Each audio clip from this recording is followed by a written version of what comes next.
Welcome to Fairport Flash, the monthly economic update powered by the Fairport investment team. Our team gathers the most recent news, data, and research and distills it into the information most important to you. Let's get started. Welcome to another episode of the Fairport Flash. This is Annika Trainer, Digital Marketing Manager, bringing you the latest insights from the Fairport investment team. Joining me in our studio today are Wealth Advisor Aaron Nuti from our Cleveland office and our very special guest, Dr. Daniel Crosby, the Chief Behavioral Officer at Orion.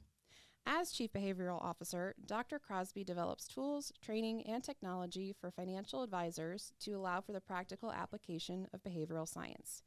Dr. Crosby is also a psychologist and behavioral finance expert who helps organizations understand the intersection of mind and markets, as well as a New York Times bestseller with a new book called The Soul of Wealth releasing this October. Thank you so much for joining us today, Dr. Crosby. Hey, it's my pleasure to be here. Again, I'll echo what Annika said. Thank you for joining us. Today, we want to take the opportunity to get to know you a little bit, talk about behaviors and behavioral finance and how maybe us as advisors and our clients can turn that in our favor, right? So I've read all of your books except your children's book at this point. And I know you've said frequently that Viktor Frankl is one of your heroes, and you reference Man's Search for Meaning numerous times. You've said that people and their money need a why, which is a purpose. What's your why, and what led you to figuring that out? Yeah. First of all, the children's book is free on Amazon. Go get it and complete the set. First of all, congratulations. Thank you for having me. Congratulations to the Guardians on the best record in baseball. And now I'll jump into my love of Viktor Frankl. So Viktor Frankl is my absolute personal and professional hero. It's a long-standing love. It's decades old now. He's just an exemplary person, both as a human being, the way he endured the atrocities of the Holocaust after he lost everything and everyone he loved. But then he's just such a great thinker too. So his brand of therapy is called logotherapy. Logos meaning meaning of purpose. And he's a believer that if you put your purpose sort of front and center, good things will happen for you. So this is a little bit meta in terms of my own purpose, but I feel like my purpose in life is helping other people find theirs. And my new book, The Soul of Wealth, and the next book that I'm already working on are all about finding that meaning, integrating it into your life. And there's this powerful framework that I came across and sort of co-opted for my own purposes. But when we look at the research about meaning in life, there's really three facets to it. And I call it believing, belonging, and becoming. So the first sort of pillar of how you build a meaningful life is you need a code of ethics. You need to know what you believe in. You need some sort of infrastructure, some sort of belief infrastructure, whether it's spirituality, religion, your own ethos, sort of a way that you view the universe that helps you make sense of it. That's the believing piece. The second and the most important piece is belonging or relationships. We're profoundly relational creatures. We need to matter to someone. And the strength of your relationships is more predictive of your happiness and your meaning than anything else. And then the final piece is becoming. We want to be growing. We want to be learning. We want to be better tomorrow than we were today. And so you need to be striving, growing, learning, and morphing and getting better. So if you've got an ethos, right? If you've got some rules for living, if you've got strong relationships and you've got a goal you're working towards, that's in a nutshell how you build that meaningful life. Thank you for that. So how does that translate to your love of behavioral finance, and how do you define behavioral finance yourself? Yeah, so for me, I'm a kid from Alabama, so I got to keep it simple. My definition of behavioral finance is just finance that accounts for the messiness of human behavior. if we look back over sort of the storied history of econometrics, for most of the history of econometrics, we have thought that human beings were utility maximizers, basically saying they made decisions that optimized their own self-interest and worked for their greatest good. Well, you don't have to meet too many people or look at your own life very hard to to understand that that's not always the case. And so, we're quirky, we're imperfect, we're lovable, we're lovably weird, we're predictably irrational. So behavioral finance is finance that accounts for the messiness of human behavior. That leads into the next question then, since behavioral finance leads into the messiness, which can lead to different definitions of things. How do you define wealth? And then what does money mean to you?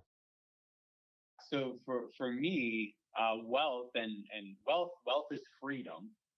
I write in The Soul of Wealth about one of the richest people in the world. Top three richest people in the world. And I was reading an article with him, and he talked about how he has standing meetings at 9 o'clock on Saturday and Sunday.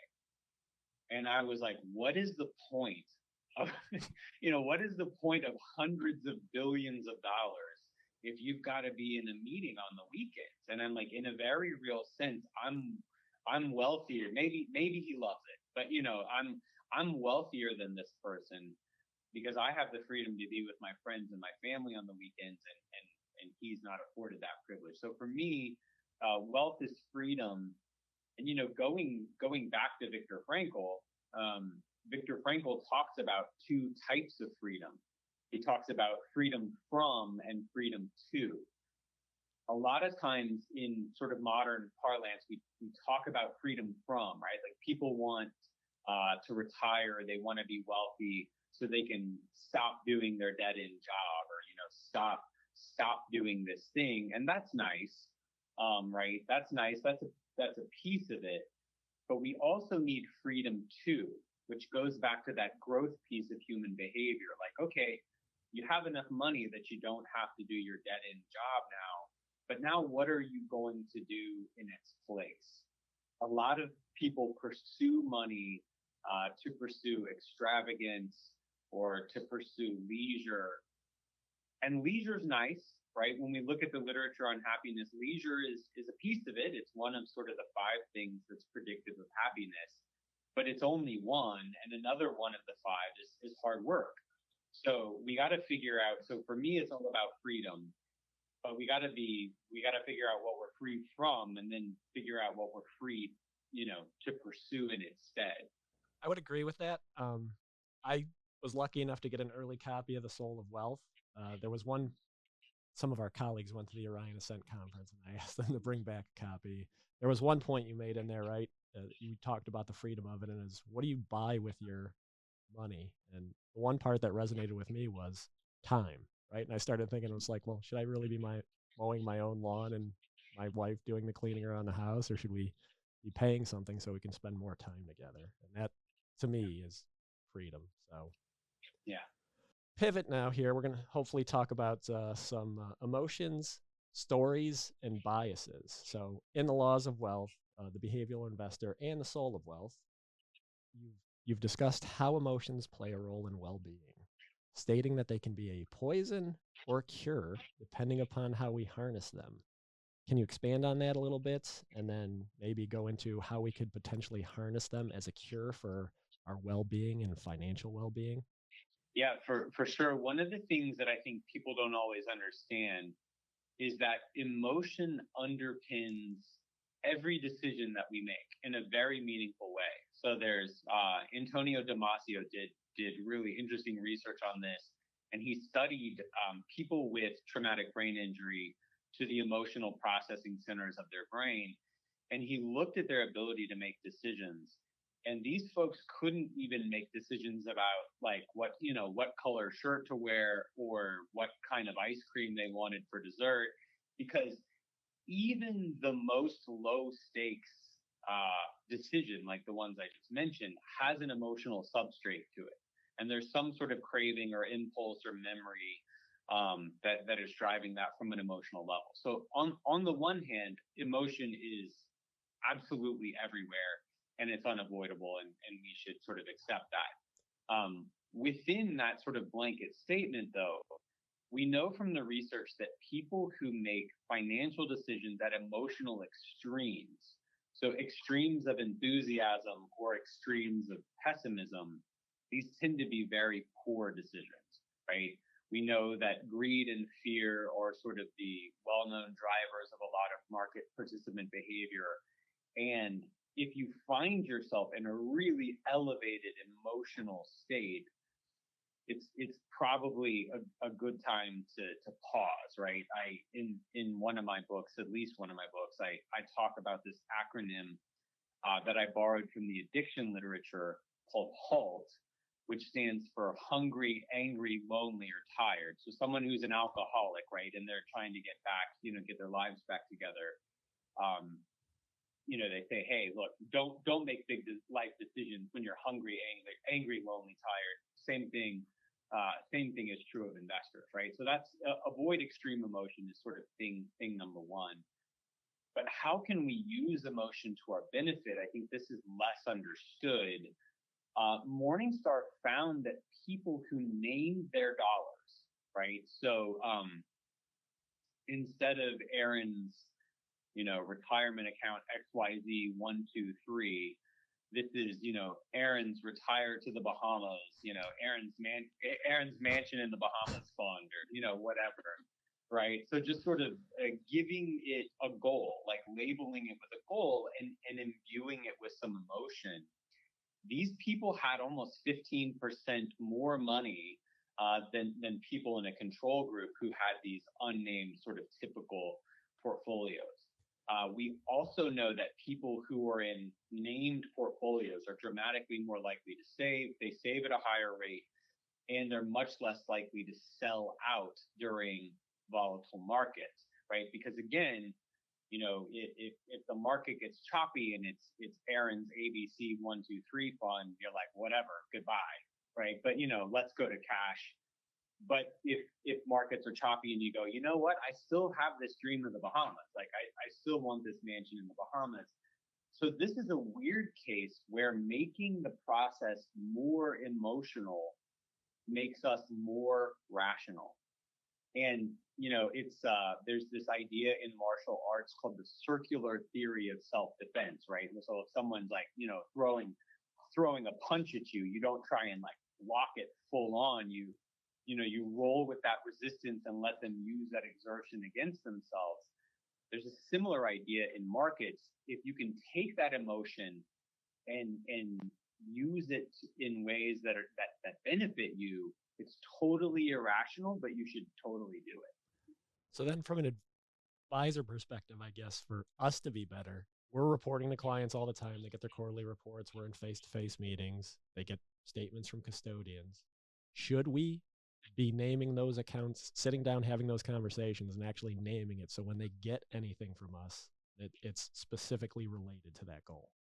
Yes, absolutely. I mean, at Orion, it's one of these things that's so simple, but its simplicity belies its power, right? It's one of those things that sounds so dumb, frankly. It sounds like, it sounds so stupidly easy that it can't be that powerful.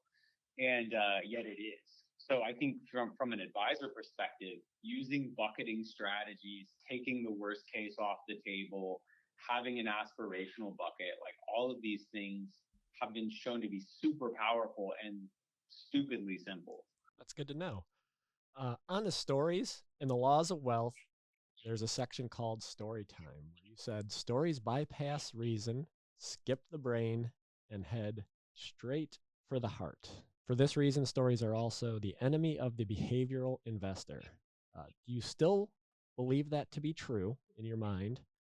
And if so, what can people do to tell themselves narratives or stories to turn things in their favor? So I still do believe that to be true because I've never made a mistake. So luckily, no, I do still believe that to be true. But again, there is, I think, a distinction to be made, right? Like tonight, we're recording this on the night of the first presidential debate. There will be stories everywhere, and both candidates will be like, I met a sweet woman in Toledo, Ohio, who told me blah blah, and and they will be using story, like look for that, right? Like as we go through the political process, as we go through the election process, story will be on full display, and you will see the candidates use this because it does go straight to our brain. There's fascinating research out of your Princeton by Yuri Hassan. So like you and I are sitting here. Let's say they hook us up to a brain scan, right? They hook us up to a brain scan. Your brain looks like your brain looks, my brain looks like my brain looks. They look a little different, right? Like different parts are lighting up. You then tell me a story, right? I say, hey, tell me about, your fondest memory of childhood. And you go into this really compelling narrative and I'm listening. What we see is that our brains sync up. Story quite literally puts us on the same cognitive page as the person telling us that story. So in terms of like being cognizant of our media diet, being wary of financial scams, yes. Be like very much on guard for how story can be used to your detriment or to try and get you to think less critically. But then again, going back to that circular theory of self-defense, we can also use story. We can create our own stories that benefit us, right? I talked in The Soul of Wealth, there's a chapter on visualization and imagery. And I talk about Michael Phelps and how, the GOAT of American athletes would visualize his course and what could go right and what could go wrong. And the research shows that people who visualize their retirement, okay, so we're going back to the mansion in the Bahamas, right? Like, okay, not just I want a mansion in the Bahamas, like which city, which beach, how many palm trees, how many cars in the driveway, what's the salt air gonna smell like? Getting really granular, really creating a compelling narrative about what we're doing. People who had that compelling vision, that compelling narrative, were dramatically more prepared than people who lack that narrative. So many of these things are powerful. They can be used powerfully against us, or they can be used powerfully for us. What types of questions, right? You said about getting specific. What types of questions can advisors ask their clients again there to make them try and get more specific? There are times we struggle with clients. What are your goals and objectives? What are you trying to accomplish? And you get the general answers. Yeah. So one of the things that we know about asking the simple question to, if we went and stopped 100 people, right? If we went to Times Square right now and stopped 100 people and said, hey, what are your financial goals? What are your financial goals? The answers would be profoundly lame, right? That you would get a lot of round numbers, right? Like I want $1 million or 5 million or 10 or 100 or whatever, right? Like you would get a lot of just kind of like pulled from nowhere numbers. And you would find a lot of what philosopher Rene Girard calls mimesis, basically social mimicry. You would find a lot of people like, well, my neighbor got a boat, so I want a boat. My brother-in-law got a big house, so I want a big house. My dad got a Porsche, so I want a Porsche. So we find that if you just ask people about their financial goals broadly, they tend to be high level, they tend to be deeply influenced by social proof, and they tend to be kind of like lame. And so what we have to do is keep asking why. Like, oh, you want a Porsche. Why do you want a Porsche? Like, okay, well, because I like to drive fast. Like, what is it about driving fast that's so important to you? Well, because I've always been fascinated by engineering. What about this? Why? And then it's like, oh, you don't want a Porsche. You want to go back and get a degree in engineering. So like, let's save for that. So a lot of times trying to get to greater levels of meaning and granularity is going to land you at a very different spot than you started, right? So that number, I work out with this guy in the morning, and he's like, he asked me the other day, he's like, what's your number? Like, right, like, what's your retirement number? And I told him, and he was like, well, mine's 500 million. This is, I hope you're not paying like $50,000 an hour for training. My guy, I go to Planet Fitness. It's like $10 a month. So yeah, it's this is just a buddy. And this guy's profoundly middle class, right? And I'm like, where did you get 500 million? And you start to unpack these assumptions, and he just doesn't know how money works. He doesn't know how compounding works. He doesn't know how money works. It's just a big number that sounded like enough, which it is. But, it was just fascinating. He had effectively pulled this number from the air. And if you leave that unchecked, you've got this lame goal hanging out there that's completely disconnected from reality. Work towards greater granularity and greater why, greater meaning. So I think that's a good time now to pivot to biases. I know I've been to several of your presentations at conferences, and biases have come up. In your opinion, which bias do you believe may be the most detrimental to people reaching their goals? And how, as individuals, how can we go about recognizing the biases we have and then doing something about it? Yeah. So in a couple of my books that you've mentioned, one of the major thrusts of those books is that I take the universe of biases, which is like approaching 200, and I winnow that down to what I call these meta biases, which are sort of these biases that account for the preponderance of the surface area of bad decision making. And it's ego, which is the various flavors of overconfidence. It's emotion, which like extreme emotion, which we've talked about. It's attention, which is confusing things that are loud with things that are likely. Think like fantastic media stories and things like that. Like the loudest person in the room isn't always the expert necessarily. That's right. That's right. And then it's conservatism, which is our tendency to be kind of lazy, status quo prone, to play it safe sort of thing.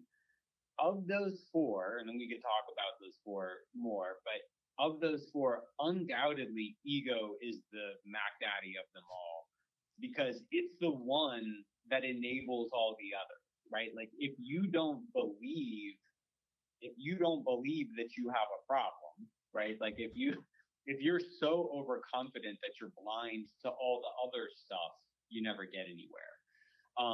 In terms of what to do about this, how to recognize these things in your own life, first of all, you are overconfident. I mean, you just are. Like that's how we're wired. So like you don't even need to recognize it. I'm just telling you that you are. But if you look back at your financial history, like being honest about the mistakes you've made, where you've come up short, and the best things that you can do for overconfidence are to automate and to delegate.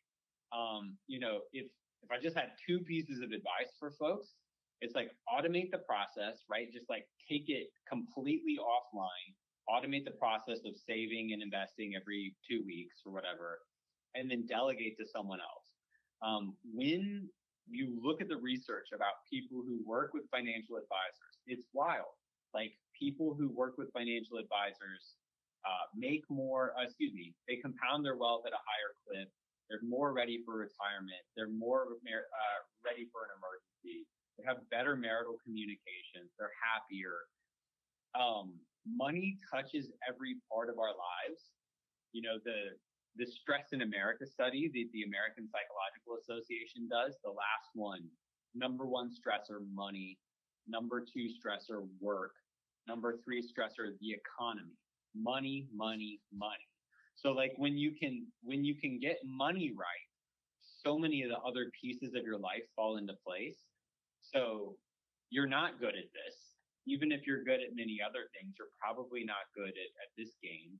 So automate your process of saving and get someone to be your guide in the process. That's your best guide against egotism. So you brought up the money topic, obviously. But money is something that most people never talk about, right? Especially with their families. So, what are things parents can do, people can do to instill the values they want to with their kids and talk about money with the family and their kids in general?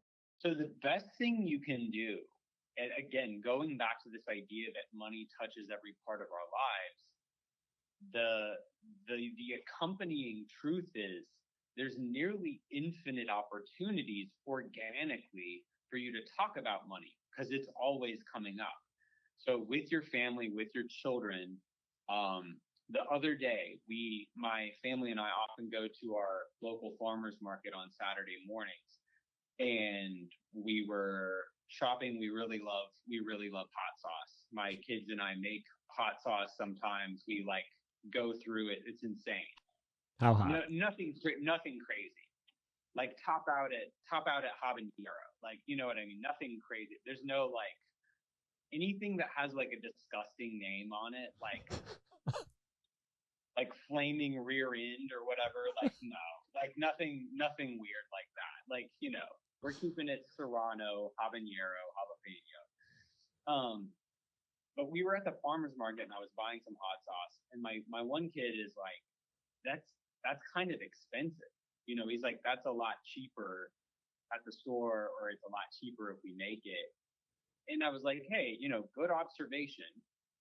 But one of the things that I write about in the book is your money is your vote for the kind of world you want to live in, right? I mean, if you look back at civil rights movements over history, the civil rights movement in this country, the civil rights movement, the dissolution of apartheid in South Africa, these were catalyzed and driven by economic forces, right? I mean, Rosa Parks shut down the Montgomery buses, and they had to sit up and listen.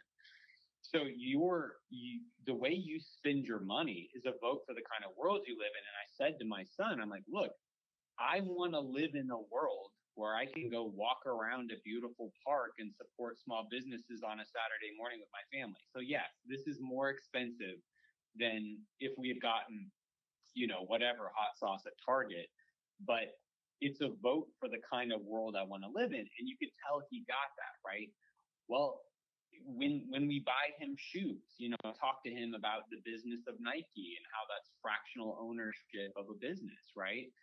My kids did a lemonade stand this week, and we talked about the cost of goods.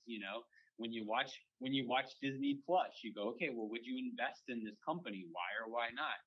And so there's effectively infinite opportunities to talk about money organically, and then it's not some weird big thing, right? Like nobody wants to be sat down to have the talk.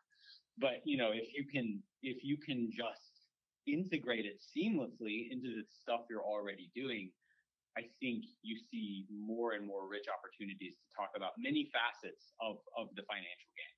Nice. So, doesn't have to be money related per se. What is the best investment you've ever made in your life? I'm gonna take a point of privilege here and give you three. Okay. So first, no question, marrying the right person, right? Marrying the right person. One of the chapters in my new book, The Soul of Wealth, talks about how many of your most important financial decisions aren't overtly financial, right? When I was 26 years old and I was getting married, I wasn't like, well, I wonder what this is going to do.